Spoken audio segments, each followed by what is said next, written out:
আসসালামু আলাইকুম everyone, welcome back to my new blog. আজকে আপনাদের সাথে শেয়ার করব খুবই মজাদার একটা রেসিপি। মুরগির মাংস আমরা অনেক রকমভাবে রান্না করতে পারি, সব রকমের রেসিপির চেয়ে আজকের রেসিপিটি খুবই মজাদার একটা রেসিপি। একঘেয়েমি রেসিপি করতে করতে আজকে ডিফারেন্ট রেসিপি নিয়ে আপনাদের মাঝে চলে আসছি আমি।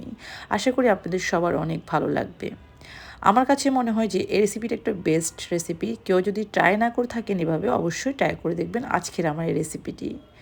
আমি এখানে রেগুলার মাংস যেভাবে কাটে তার চেয়ে একটু বড় বড় সাইজে রেখেছি। চাইলে আপনারা এটা ছোটো রাখতে পারেন, চাইলে এই সাইজটাই করতে পারেন। দিয়েছি এখানে হাফ কাপের মতো সাদা তেল, দিয়েছি হাফ কাপ পেঁয়াজ কুচি, দিয়েছি এখানে 2টার মতো টমেটো। আর টমেটোটাকে আমি একটু কিউব করে কেটেছি। আপনি চাইলে যে কোনো রকমভাবে টমেটো কেটে এখানে দিতে পারেন। দিয়েছি পরিমাণ মতো লবণ। আর এটাকে আমি কিছুক্ষণ ভাজতে দিব। দিয়েছি 3 থেকে 4টার মতো শুকনো মরিচ। এটাকে কিছুক্ষণ কালার হওয়া পর্যন্ত আমি কিছু সময় অপেক্ষা করব আর একবার দুবার করে নেড়ে দিব। আর আজকের রেসিপিটি কিন্তু ফুল ডিফারেন্ট রেসিপি। আমি এই পর্যন্ত 3 থেকে 4বার করে রেসিপিটি করেছি। খুবই ডিফারেন্ট ওয়েতে করেছি এবং খেতেও কিন্তু এটা আসলে অনেক বেশি মজা। এটা যখন প্রায় 3 থেকে 4 মিনিট ভাজার পর এটাকে আমি আলাদা করে ফেলবো। তারপর এখানে দিয়ে দিব আমি 3 থেকে 4টার মতো এলাচ, দিয়েছি 3 থেকে 4টার মতো দারচিনি, দিয়েছি 2 থেকে 3টার মতো তেজপাতা। মশলাটা একটু গরম হয়ে আসার পর এখানে আমি মাংসটা দিয়ে দিব। আর মাংসটা দেওয়ার পর মাংসটাকে খুব ভালোভাবে নেড়ে দিব। এই সময়টাতে চুলার জালটা মিডিয়াম হাইয়ে রাখার ট্রাই করবেন। এখানে দিয়ে দিব আমি 2 চামচের মতো রসুন বাটা, দিয়ে দিব 1 চামচের মতো আদা বাটা। আদা রসুন বাটা দেওয়ার পর আমি মাংসটাকে ভালোভাবে একটু কষিয়ে নেব। যতক্ষণ আদা রসুনের যে একটা স্মেল থাকে কাঁচা, সেটা যাওয়ার আগ পর্যন্ত এখানে আমি কোনো মশলা ব্যবহার করব না।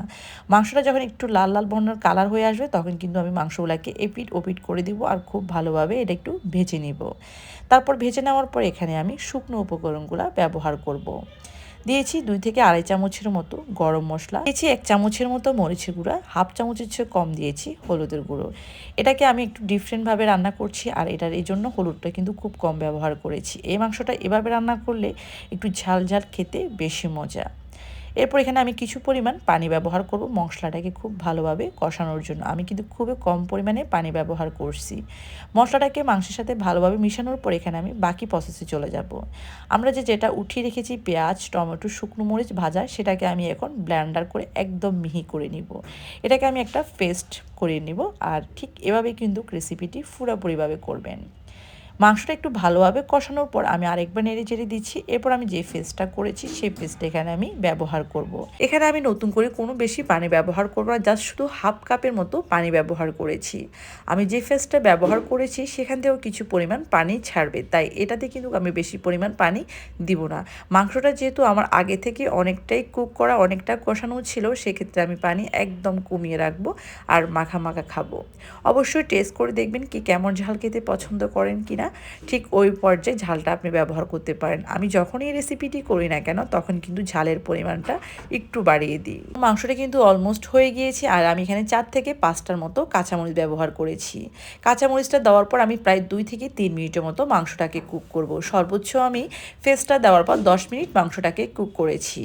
মাংসটা কিন্তু আমার অলমোস্ট হয়ে গিয়েছে। মাশাআল্লাহ, কালারটা কিন্তু খুবই সুন্দর আসছে। যারা মাংসের রান্না করা একই রকম রান্না করতে করতে একঘেয়েমি হয়ে গিয়েছেন তারা চাইলে কিন্তু আজকের রেসিপিটি পুরোপুরি ফলো করতে পারেন।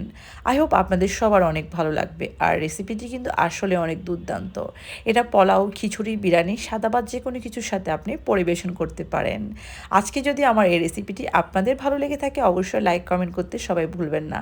সবাই অনেক ভালো থাকবেন। আল্লাহ হাফেজ। Thank you for watching. আসসালামু আলাইকুম।